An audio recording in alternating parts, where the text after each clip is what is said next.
Hey everyone, good morning. I'm here at the Picta Guppy tank and I'm doing a bit of an opposite video. Instead of unboxing something, I am boxing something up. I'm going to be pulling some hastatus cories and out of this tank and shipping them to Glen Hawkins. So I've got to get going, and as you can see, this is not going to be easy for me. The tank's really crowded, and it's not really so much plant work or hardscape, it's the cherry shrimp. And if you look in there, there's gobs, and there's so many little guys everywhere. You just have to kind of get callous to the fact that you're probably crunching some and whatever. And it's funny because in this tank, I know there are 5 hastatus cories and 5 pygmy cories, and it's not superly overplanted, but I don't even see them. So I'm going to hunt them down. They like to hide on the little ledges of the rock work. So what I've got is I've got a bucket that has got clean conditioned water. All my hardscape will be going into here, and then I'll go ahead and be bagging up the cories. I'm going to put them into 2 bags just to minimize my risk of losing some. So I've got two little glass containers ready to go.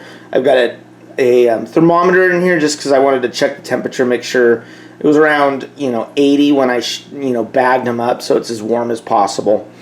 And then I've got a 72-hour heat.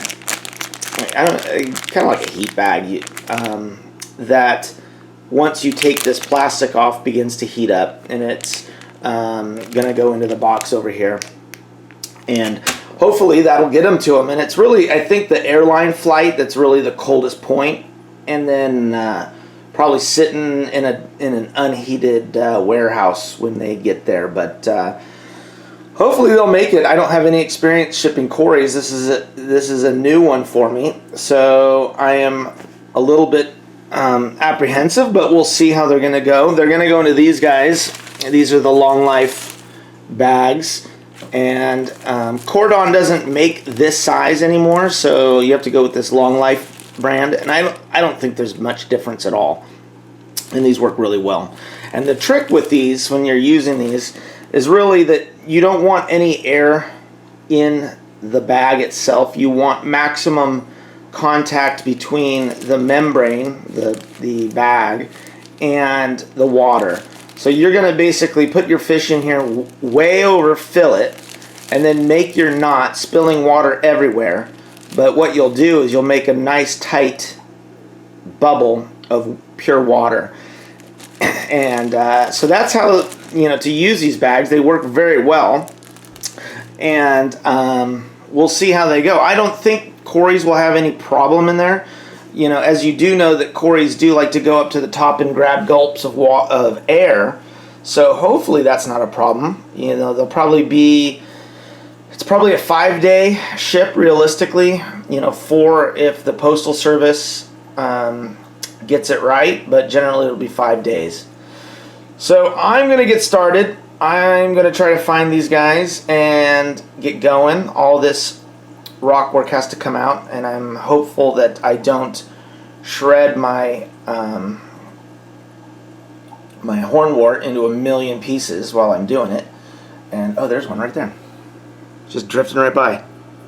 So as you can see, they're actually smaller than pygmy cories. So you've got basically habrosus probably is the biggest of the 3 and the most like the big cories in its behavior.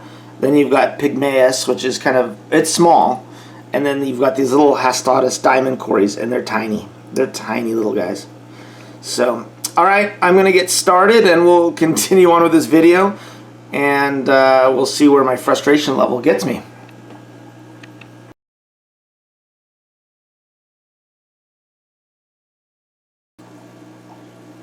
All right, everyone, it's about 30 minutes later. I have been successful. I've got all the fish out of the tank, and I've actually boxed up the first batch. I'll show you that in a second. But this was a little bit of a challenge. I've got all this salvinia. I had had to kind of shove it all to one side. And I had taken the rock work. Basically, I've still got it in the tank. And I put it in here with some water just in case there was some lingering shrimp on there, but it looks pretty good. And then what I was able to do is I was able to herd everything kind of over here. And thankfully, hastatus Corys kind of like to swim a little bit up off the bottom. So I was able to catch them. They were all kind of in a clump up here. And it took a little bit of work, but I got them out. And so let me show you the first one and kind of how I ship these. And the trick, and I think those of you who haven't used breather bags before, the real trick is getting enough water in there so they have water, but then being able to tie it off, you need to kind of really cinch down on it. And there's 2 Corys right there, ready to go. And I don't think their little pokes are strong enough to get through the bag or not.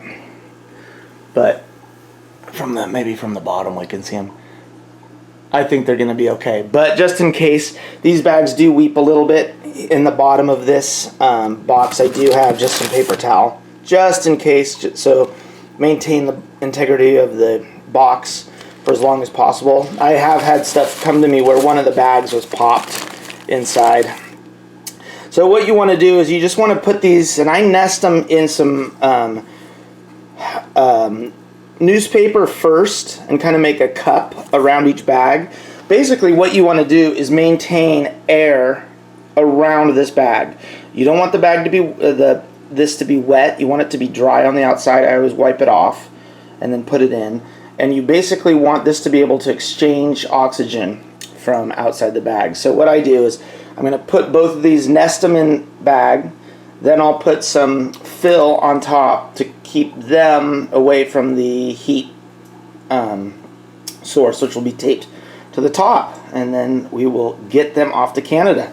So here's the other group. I've got them in here, and as you can see, this one I wasn't as successful. I've got some shrimp. I was getting a little impatient and going too fast, so I've got 3 Corys in there and some shrimp, so we'll see how that goes pouring them in. I think Glenn may be getting a bonus of some painted fire cherry shrimp. All right, I'm going to get these off to the post office, get them on their way, and get myself to work because I am getting late. All right, we'll talk to you soon. Bye.